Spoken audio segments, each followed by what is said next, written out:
Magandang araw sa ating lahat. Sa araw na ito ay magluluto tayo ng chicken adobo na mayroong gata. At ito na nga, nakapag-init na tayo ng mantika. Unahin natin ang luya.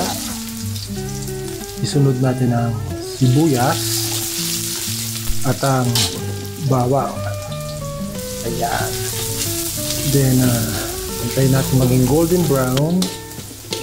Pag golden brown na siya, pwede natin lagay ang pamintang buo para lumabas ang kanyang aroma bago ilagay ang chicken.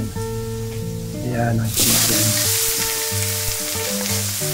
Huwag muna siyang haluin, alug-alugin lang muna para hindi masyadong manipis sa kawali. Alug-alugin, ayan. Yan po ang diskarte. Ayan. Yung sangkutsa po natin. Ayan, haluhalin mo ng konti. Sabi na nila, nekos-nekos. Nekos-nekos na ng konti. Ayan. Then, pwede nagyan natin ng patis. Yan, konti lang ang patis. Pampalasa lang. Chicken broth. Yan, MSG. At saka laurel. Siling labuyo. Pampagana. At ang toyo.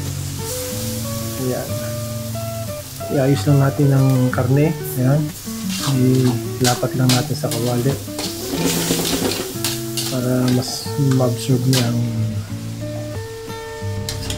mga ingredients. Then, halu-haluin natin ng konti. Ayan.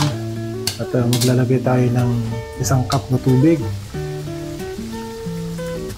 Then, takpan. Ayan. At ito na nga, pagkalipas na nga 10 minuto, ganito na siya. Ayan, medyo na-half cook na siya. Ayan, halu-haluin lang ng konti. Ayan. At kung bago ka lang sa aking YouTube channel, please subscribe and ring bell button para ma-notify ka sa susunod kong episode. Now, pwede na tayo maglagay ng white vinegar at saka brown sugar. Ang brown sugar po ay pampa-balance ng lasa.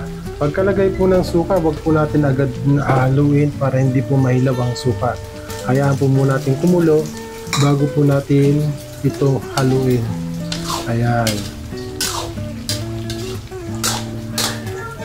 Then, natikman po natin kung ito ay sakto ang lasa or sa adjustment.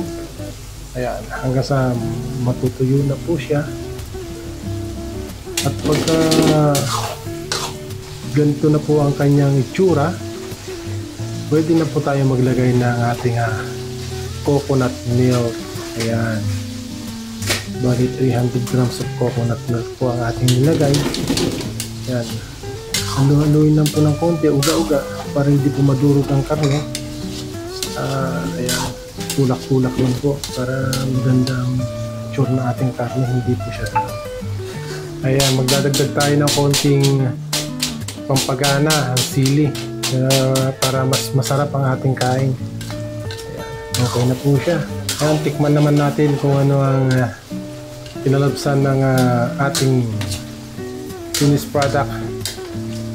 Kung eksakto ba ang kanyang lambot, tamang anghang, tamang tamis, at kung ito ba'y masarap sa kanin. Wow, talaga naman pagkasarap-sarap sa kanin, sabaw pa lang, ulam na.